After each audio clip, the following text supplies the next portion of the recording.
بہت پرانی بات ہے کہ ایک دفعہ شہزادی جل پری سمندر میں رہتی تھی۔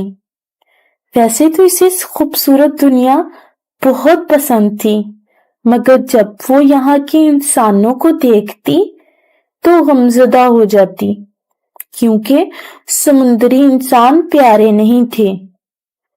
وہ اکثر ان پریشان سوچوں میں گم رہتی کہ اس جیسی خوبصورت شہزادی کی شادی بھی کیا کسی بدصورت انسان سے ہوگی؟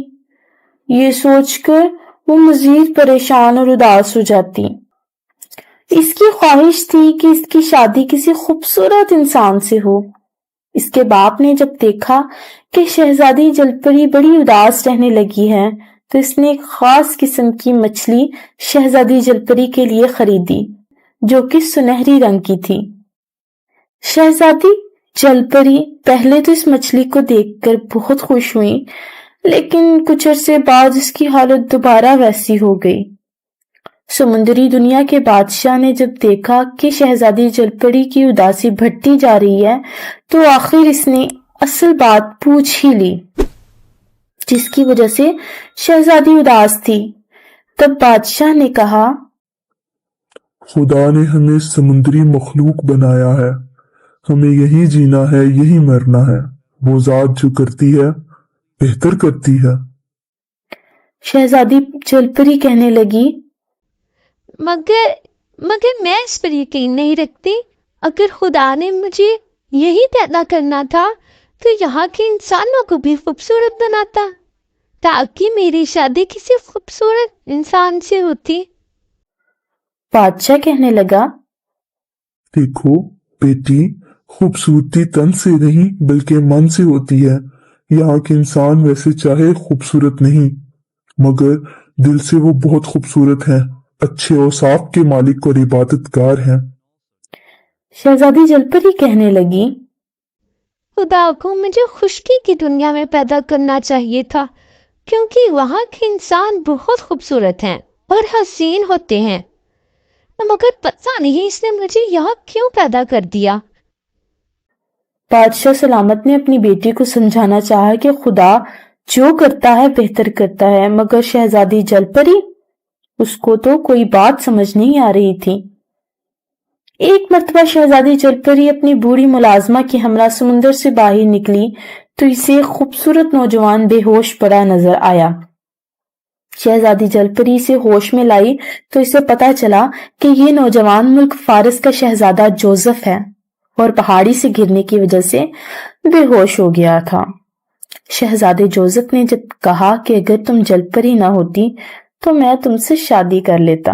شہزادی جل پری نے اس مرتبہ جادوئی چلے سے خود کو خشکی پر رہنے والا انسان بنانے کا فیصلہ کر لیا، کیونکہ وہ جان چکی تھی کہ اسے زندگی میں شہزادے جوزف سے زیادہ خوبصورت انسان نہیں ملے گا۔ اس نے جب شہزادے جوزف کو اپنا ارادہ بتایا تو اس نے کہا، تم جب انسان بن جاؤ تو میرے پاس چلی آنا، پھر ہماری شادی ہو جائے گی۔ یہ کہہ کر شہزادہ جوزف اپنے محل کی طرف چلا گیا۔ شہزادے جوزف کے جانے کے بعد شہزادی جل پری ایک جادوگرنی کے پاس پہنچی اور کہنے لگی، مجھے جادو سے خشکی پر رہنے والا بنا دو تاکہ میری شادی شہزادہ جوزف سے ہو جائے۔ جادوگرنی نے شہزادی جل پری سے ڈھیر سی دولت لی اور ایک برتن میں جادوئی پانی ڈال کر ابالنے لگی۔ ساتھ سامنے بیٹھی ہوئی شہزادی جل پری پر پھونکے بھی مار رہی تھی۔ اس نے شہزادی سے بولا، میں تمہیں خشکی پر رہنے والا انسان تو بنا دوں گی، لیکن اس کے بعد نہ ہی میں تمہیں دوبارہ جل پری بنا سکوں گی اور نہ ہی تم کبھی واپس سمندری دنیا میں جا سکو گی۔ اس پر شہزادی جل پری نے کہا، میں اس سمندری دنیا سے تنگ آ کر ہی یہ قدم اٹھا رہی ہوں۔ یک لخت اس کے جسم کے گرد دھواں پھیل گیا، پھر یہ دھواں ابلتے ہوئے جادوئی پانی میں جا کر جذب ہو گیا۔ شہزادی جل پری کا نچلا حصہ انسانوں کی طرح ہو گیا تھا۔ اس کی خوشی کا ٹھکانہ نہ رہا، وہ اب انسان بن چکی تھی۔